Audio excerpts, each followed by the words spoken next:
सब कुछ मिल जाए लेकिन यदि सद्गुरु नहीं मिले तो जीवन मिला जैसा नहीं मिला, कोई अर्थ नहीं रखता है। क्योंकि जीवन का अर्थ तो है ज्ञान प्राप्त करना। और कबीर जी की महाराज की बात सुना रहे, राम बुलावा भेजिया दिया कबीरा रोए, और जो सुख साधु संग में वो बैकुंठाना होए। बैकुंठ में सत्संग नहीं है, ज्ञान नहीं है, तो ऐसे सत्संग संत महापुरुषों के संग की महिमा है। कहा है कि दुख हरे सुख को करे करे पाप को अंत, कहे कबीर वो कब मिले परम स्नेही संत।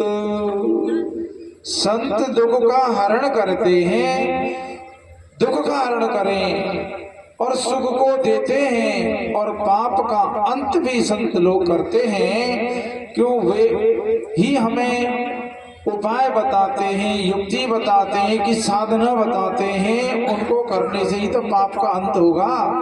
करें पाप को अंत।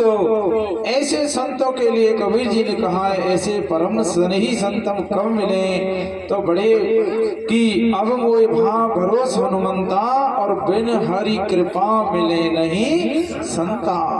राम कृपा कर चित में जब ही, राम कृपा करके देखते हैं, कृपा करते हैं, तो संत विशुद्ध मिले पुनि तबहि। तो संतों का समागम बड़े भाग्य कहें, भगवान के सीम कृपा कहें से मिलता है। और फिर उनकी वाणी की पुण्य पुंज बिन मिलहि न संता, और सत्संगति संसृत कर अंता।